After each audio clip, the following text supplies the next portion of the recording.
요한복음 13장부터 17장은 예수님의 고난주간 목요일 밤에 주어진 다락방 강화라고 부르는 부분입니다. 그 중에서도 14장부터 16장은 예수님의 이제 고별 설교의 내용인데 두 가지를 예수님이 여기서 강조를 합니다. 하나는 이제 예수님은 아버지께로 떠나가지만 그것이 제자들에게는 결코 근심할 일이 아니다라는 것입니다.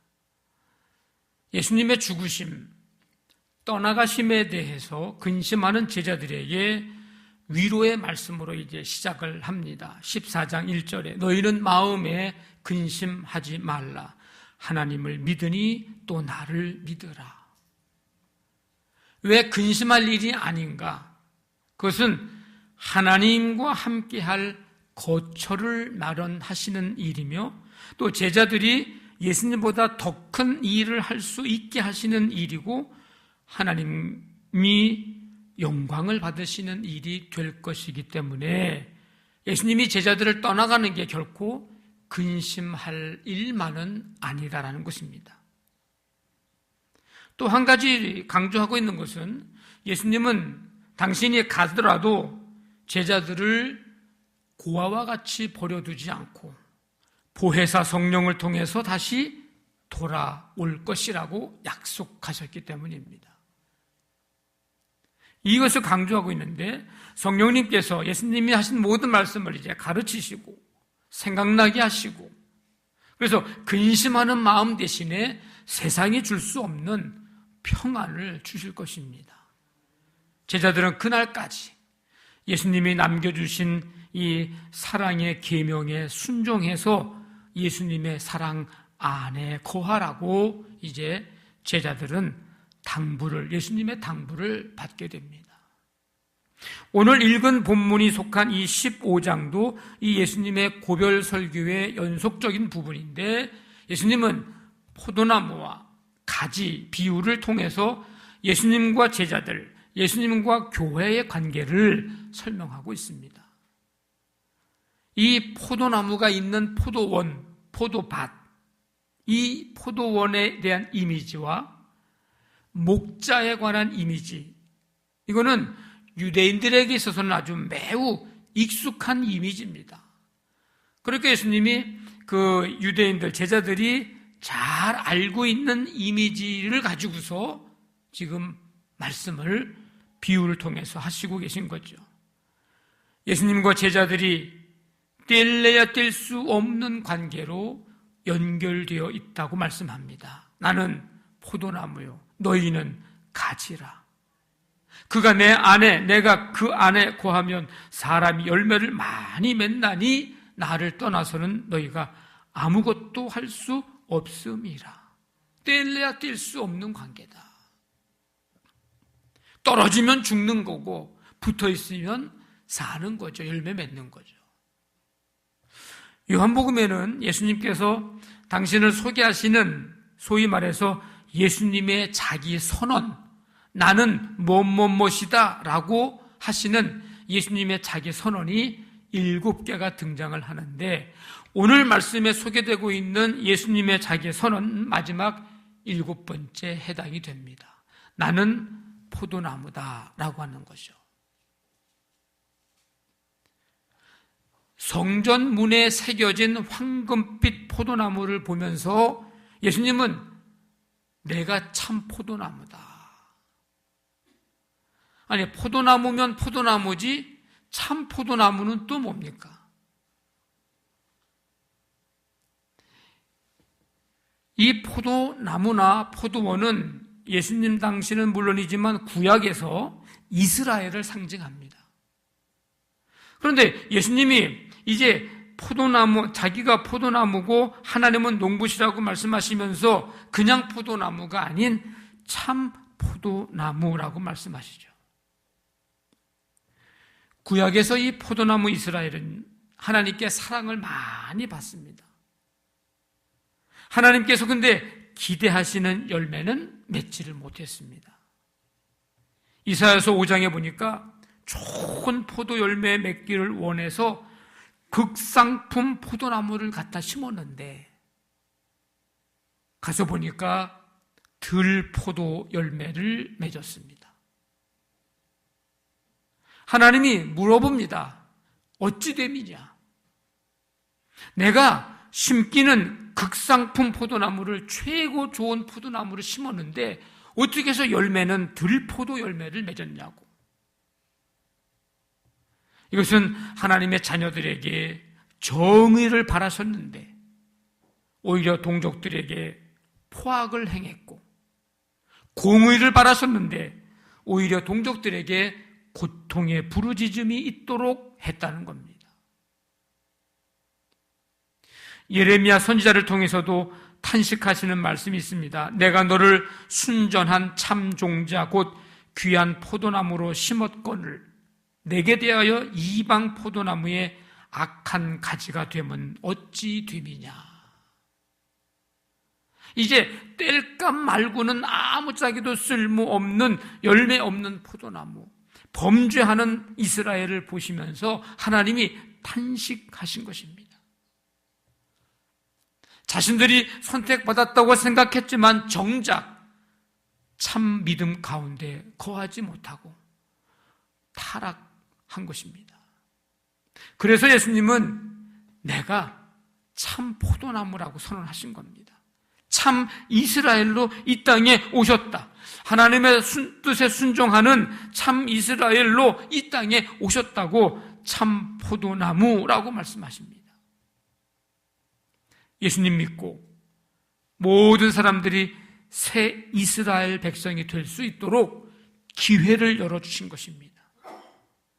이 기회는 곧 닥칠 심판에 대한 경고이기도 합니다. 이미 도끼가 나무 뿌리에 놓였으니 좋은 열매 맺지 아니하는 나무마다 찍혀 불에 던져지리라. 자신을 참 포도나무라고 말씀하신 예수님은 우리 보고 뭐라고 말씀하시냐면 너희는 가지라 이렇게 얘기합니다. 이 가지가 열매를 많이 맺어야 된다고 말씀하시는데, 근데 아무리 포도나무 가지가 튼실하다 할지라도 일단 그 포도나무에서 떨어지면 잠시는 견디는 것 같지만 결국 말라서 불에 던져지게 될 것입니다. 포도나무에 가지가 붙어 있지 않으면 가지가 스스로 결코 열매를 맺을 수는 없습니다. 이 포도나무와 가지에 대한 이 이야기를 예수님도 잘 알고 계셨고 제자들도 이미 잘 알고 있는 사실입니다. 그리고 오늘 우리도 잘 알고 있는 사실입니다. 그래서 예수님은 열매를 많이 맺기 위해서는 해야 할 일이 있다 말씀하시죠. 그게 뭘까요? 4절에 내 안에 거하라. 5절에 너희가 내 안에 내가 너희 안에 거하면, 6절에 사람이 내 안에 거하지 아니하면, 7절에서 너희가 내 안에 거하고 내 말이 너희 안에 거하면. 지금 제가 4절 4군데 구절을 읽어드렸는데 이 4, 5, 6, 7절 말씀에 다 똑같이 들어있는 말 가운데 중요한 단어가 하나가 있는데 거하라는 것입니다. 거하라. 메이나테라고 하는 말. 거하라. 이게 얼마나 중요한지 예수님이 어떤 형태로 말씀하시냐면 내 안에 거하라 이렇게 말씀하세요. 명령하시고 계시는 거예요. 이건 뭐죠? 반드시 그렇게 해야 한다는 것입니다. 반드시 거해야 된다는 것입니다. 내 안에 거하라. 우리가 예수님 안에 거하고 예수님이 내 안에 거하시고, 이거를 한마디로 말하면 상호내주라고 말할 수 있는 거죠. 상호내주. 이 상호내주야말로 예수님이 우리에게 바라시고 원하시는 것이고 가지가 열매를 많이 맺을 수 있는 필수 조건입니다. 가지는 포도나무 안에 거해야 하죠. 그 포도나무는 농부 안에 거해야 열매를 기대할 수 있고 맺을 수 있습니다. 그러니까 서로 안에 거하는 것, 열매 맺음을 위한 중요한 전제 조건입니다. 그러면 예수님 안에 거한다고 하는 것은 구체적으로 어떤 것을 말하는 것일까? 그것은 예수님 말씀 안에 거하는 것을 말합니다. 조금 쉽게 풀어서 얘기하자면 내 마음을 열어서 예수님의 말씀에 내가 영향을 받고 사는 것을 말하는 거예요. 내 안에 거하라고 명령을 하셨는데, 그럼 우리가 이제 그 명령에 따라서 우리가 주님 안에 거해야 되는데, 어떤 이런 공간에 문 열고 들어가는 거라고 하면은 문 열고 들어가면 되지만, 예수님 안에 거한다고 하는 것은 그런 공간의 이동이라는 것보다는 예수님을 믿고 예수님과 교제하는 상태를 말합니다.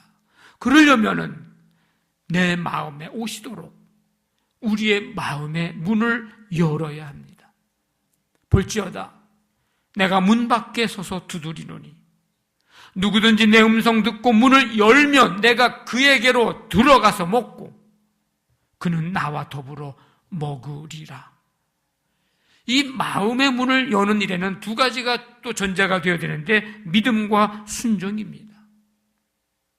믿음과 순종으로 마음의 문을 여는 사람은 그 마음속에 예수님이 거하시고 들어가 계시고 머물러 계시기 때문에 그 사람의 말과 생각과 행동이 예수님을 닮아가기를 힘쓰고 예수님을 본받기를 힘쓰는 변화가 그 안에 나타나게 됩니다.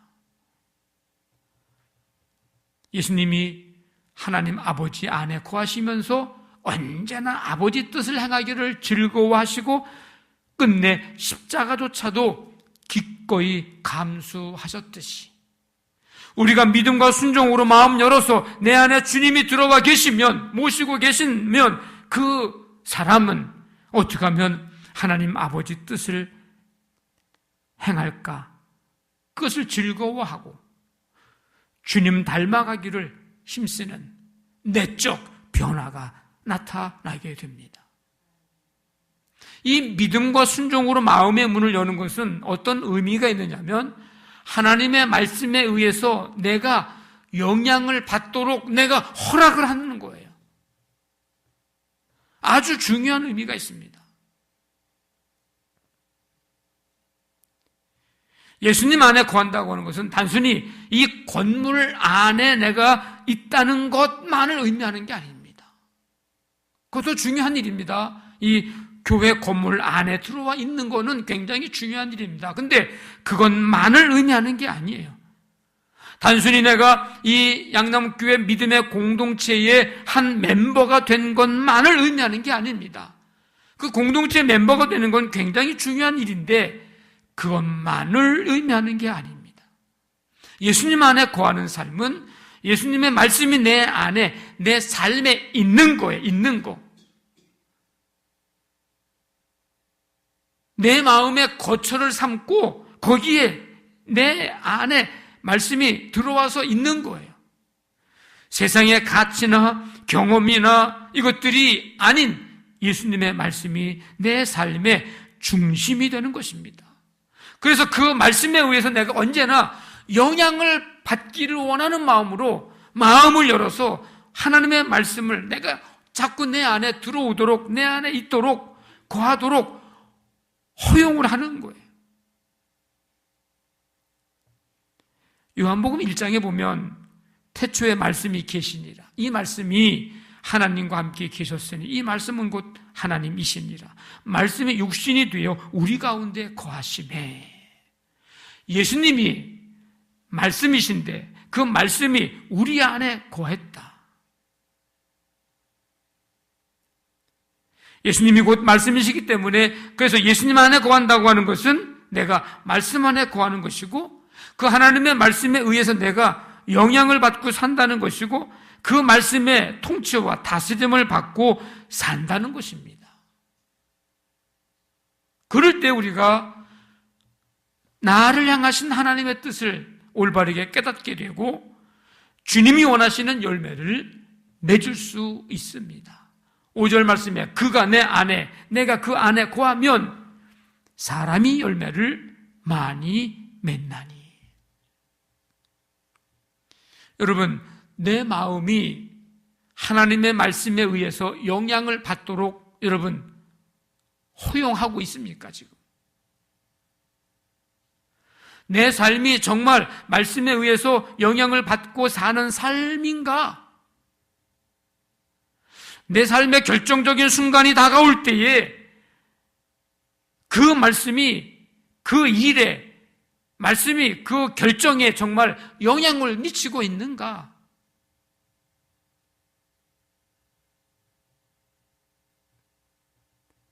혹시 하나님의 말씀의 능력을 인정하지 않고 있는 것은 아닌가?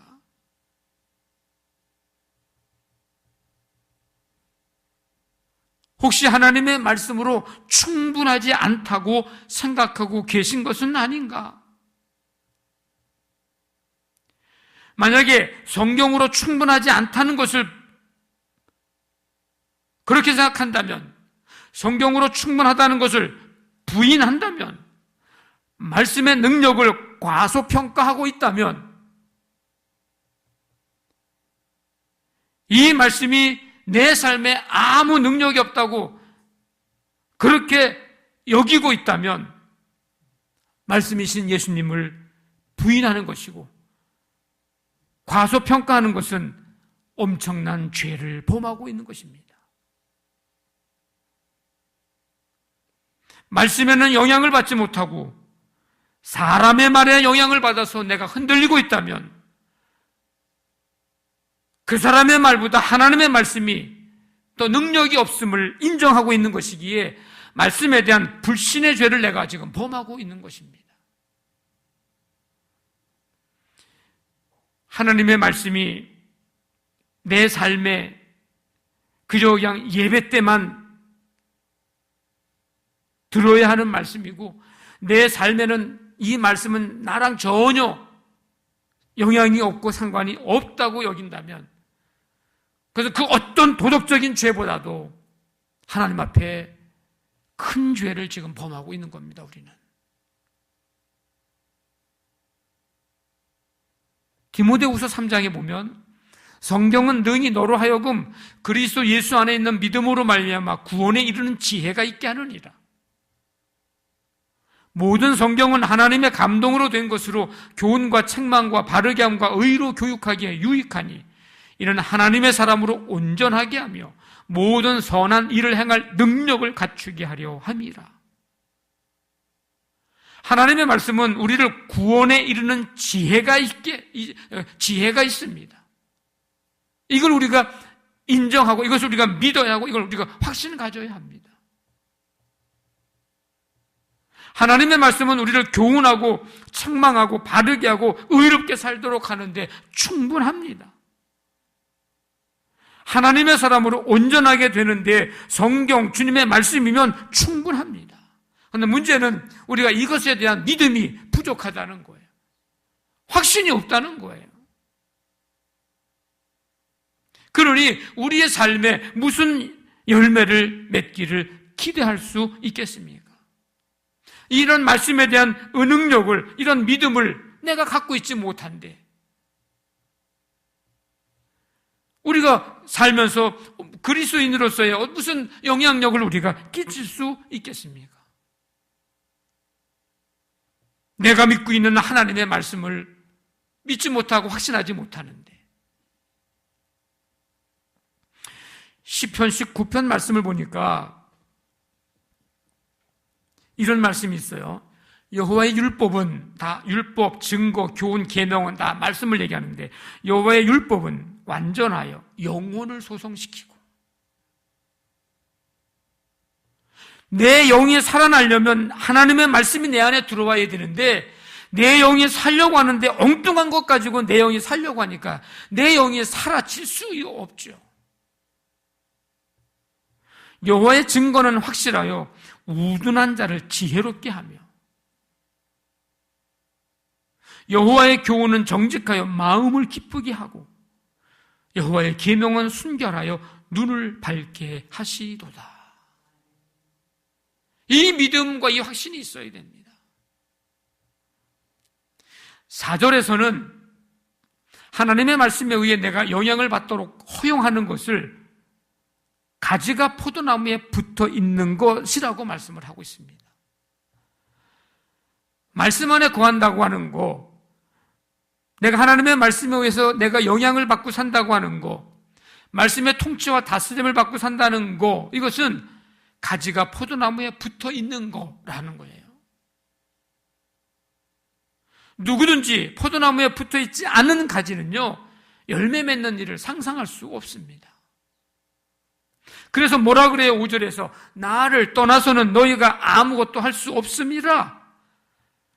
가지가 포도나무에서 떨어져 나가는데 무슨 열매를 맺을 수 있겠습니까?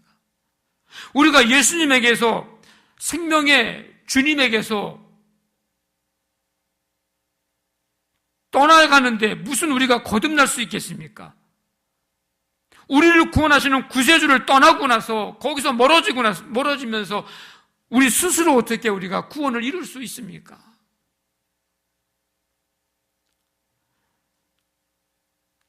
태양 없이 존재할 수 있는 생명체가 없듯이 예수님 떠나서는 아무것도 할 수 없고 예수님의 은혜와 사랑 없이 우리가 인간답게 살 수 있는 생명은 없기 때문에 나를 떠나서는 너희가 아무것도 할 수 없습니다.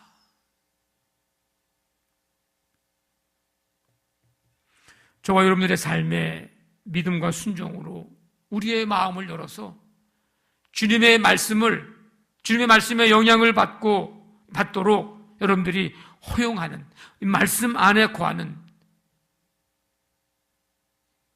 이 예수님 안에 거하는 삶 되기를 간절히 바랍니다. 또 한 가지 예수님 안에 거한다고 하는 것은 기도하는 삶을 말합니다. 아까 말씀드린 상호내주, 서로 거하는 거죠.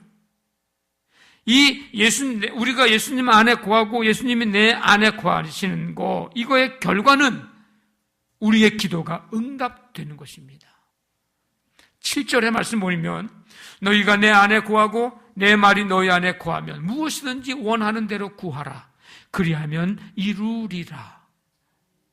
이것은 요한복음 14장에 내 이름으로 무엇이든지 내게 구하면 내가 행하리라, 이런 이 약속의 말씀과 동일합니다. 예수님 안에 거하는 삶은 먼저 예수님의 말씀이 우리 삶에 있는 것을 전제로 하고 있는 것이고, 그 말씀이 내 삶 속에 들어온 말씀은 그 다음에 기도로 이어져야 합니다. 우리 안에, 내 안에 들어온 말씀 붙들고, 말씀 붙잡고 우리의 소원을 구하는 것입니다. 예수님 안에 있으면 내가 원하는 것을 구하지 않게 됩니다. 인간적인 생각과 욕심으로 기도하지 않게 됩니다. 예수님의 말씀의 통치를 받고 사는 사람의 기도는 나만을 위한 이기적인 기도일 수 없고, 그 기도로 인해서 누군가가 아파하고 피눈물을 흘리는 소원은 절대로 아닐 것이고, 그래서 예수님 안에 있으면 말씀이 먼저 내 안에 자리 잡고 그 말씀 안에서 소망하게 된 것들을 붙잡고 기도하게 됩니다. 무엇이든지 기도하는 것이 하나님이 바라시는 것이 되고, 예수님이 찾아가 이루고 싶어 하시는 일, 그게 무엇이든지 그 내용이 될 것이거든요. 먼저 그의 나라와 그의 의를 구하는 기도가 될 것입니다. 내 안에, 내가 예수님 안에 거하는, 내 안에 말씀이 거하는 그런 사람의 기도가 말이죠. 그런데 우리는 너희가 내 안에 거하고 내 말이 너희 안에 거하면, 이 상호 내주의 말씀은 뚝 잘라놓고 무엇이든지부터 말씀을 이제 보기 시작하는 거예요. 우리는 앞에는 관심 없고 무엇이든지부터 이제 우리는 관심이 있어요. 무엇이든지 원하는 대로 구하라, 그래야만 이루리라. 그래서 그냥 죽어라고 기도하는 거죠. 그러고서 응답 안 됐다고 얘기하는 거예요. 뭐가 잘못됐어요? 내가 주님 안에 거하는 그 전제 조건이 안 돼 있는 거예요. 내 안에 주님의 말씀이 영향을 받고 통치를 받고 다스림을 받고 내 안에 거하도록 내 마음을 믿음과 순종으로 열어놓고 허용되고 그 영향의 말씀의 영향을 받는 삶이, 이것이 먼저 전제가 되어야 된다는 것입니다.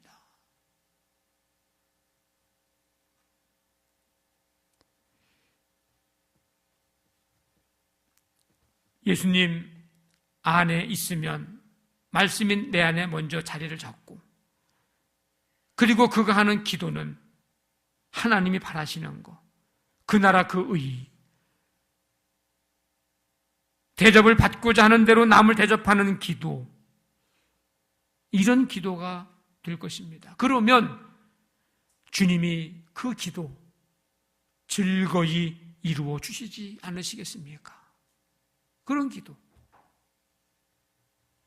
하나님이 인정하시는 열매를 맺을 수밖에 없습니다. 농부 하나님, 참 포도나무 예수님은 우리의 기도를 통해 우리 안에 주님이 기뻐하시는 성령의 열매, 빛의 열매를 맺기를 원하십니다. 한없이 부족하고 연약한 우리가 주님 앞에 조아리고 엎드려 기도하지 않고서 어떻게 우리의 힘으로 우리의 신앙의 이 여정을 감당할 수 있겠습니까? 하나님의 말씀이 우리 안에 거하고 그 말씀이 내 안에서 나의 삶의 인생에 영향을 미치고 내 안에서 그 말씀이 역사하실 때에 우리는 기도를 통해서 그 말씀에 대답을 하기를 시작할 것입니다. 기도를 통해서 하나님의 말씀이 점점 확신을 갖게 되고 분명해지고 그 말씀의 뜻이 선명해지고 그 말씀 따라 살아갈 수 있는 힘도 얻게 될 것입니다. 그러니까 이 말씀과 기도는 열매 맺는 성도가 되는 일에 뗄래야 뗄 수 없는 관계로 이어져 있는 것입니다. 그래서 말씀 기도를 그래서 자꾸 얘기하는 거예요. 이런 삶을 통해 하나님이 영광을 받으십니다. 이런 삶을 통해서 오늘 말씀의 끝에 부분에 있잖아요. 뿐만 아니라 하나님이 영광을 받으실 뿐만 아니라 우리는 어떻게 되는 거예요? 8절에 보니까 너희는 누가 되는 거예요? 내 제자가 되리라. 이러므로 말미암아서 이런 삶을 통해서 예수님의 제자가 됐다고 하는 것을 우리가 증명할 수 있다, 그런 뜻입니다.